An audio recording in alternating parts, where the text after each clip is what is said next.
ശമ്പള വർധന ആവശ്യപ്പെട്ട് തൃശൂർ അമല ജൂബിലി മിഷൻ ആശുപത്രികളിൽ സമരം ചെയ്യുന്ന നഴ്സുമാർ മുഖ്യമന്ത്രിയെയും ആരോഗ്യമന്ത്രിയെയും കണ്ടു.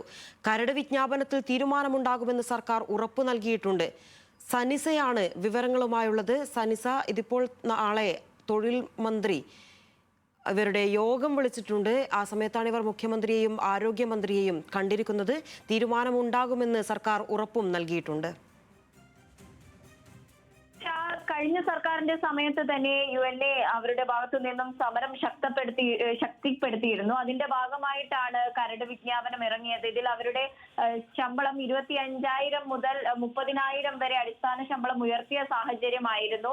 എന്നാൽ വിജ്ഞാപനത്തിൽ അഭിപ്രായങ്ങൾ തേടി അത് കരട് നിൽക്കുന്ന ഒരു സാഹചര്യമായിരുന്നു. അതിനിടയിൽ സർക്കാരുകൾ മാറി, പക്ഷേ അവരുടെ സമരം അപ്പോഴും തീർന്നിട്ടില്ലായിരുന്നു. ഇവരുടെ സമരം മാനേജ്മെന്റുകൾക്കെതിരെ നടന്നുകൊണ്ടിരുന്നു. 90% മാനേജ്മെന്റുകളും ഇടക്കാല ആശ്വാസം എന്നോളം അവരുടെ ശമ്പളം ഉയർത്തി. പക്ഷെ അമല ജൂബിലി ആശുപത്രികൾ മാത്രം ശമ്പളം ഉയർത്താത്ത ഒരു സാഹചര്യമായിരുന്നു. അപ്പോഴും അമല ജൂബിലി മാനേജ്മെന്റുകൾ കരട് വിജ്ഞാപനത്തിൽ അവരുടെ ശമ്പളം ഉയർത്തുമ്പോൾ അതിന് ആനുപാതികമായി ഉയർത്താമെന്ന നിലപാട് സ്വീകരിക്കുകയായിരുന്നു.